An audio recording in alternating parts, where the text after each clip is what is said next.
Joining us from Melbourne is Matt Warren, Director of the RMIT University Centre for Cybersecurity Research and Innovation. Good to have you with us. So does the fact that Joe Biden is making this warning, does that in itself really reveal how reliant countries have become on their cyber infrastructure? It really shows the escalation of cyber warfare. So cyber warfare has been part of what's called hybrid warfare.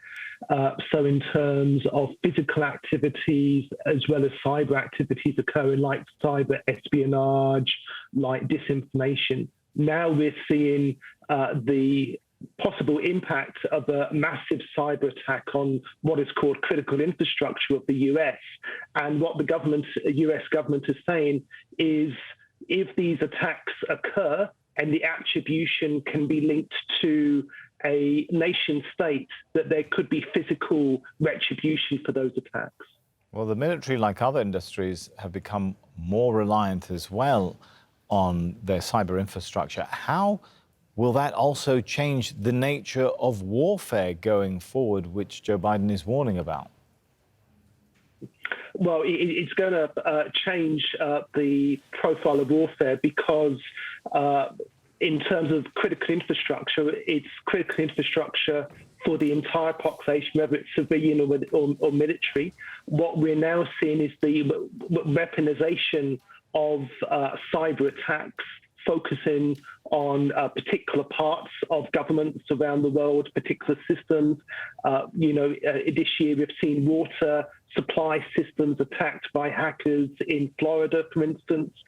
You could have real consequences, whether power and water are disrupted for long periods of time in major sort of capitals, major centers of population.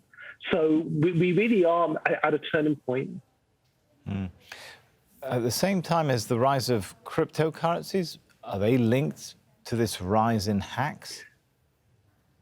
Well, certainly what we're seeing is the rise of ransomware gangs.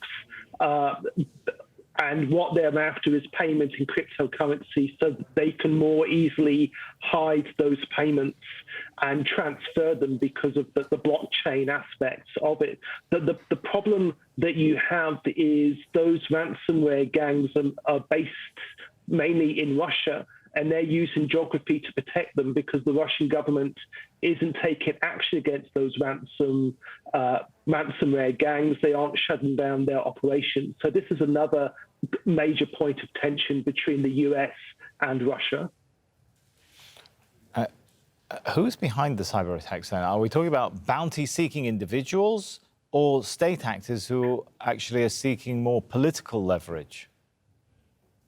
Well, there's actually a number of entities behind the attacks. There's what are called state threat actors like China, Russia, North Korea, and Iran, who undertake cyber attacks to steal information or project power.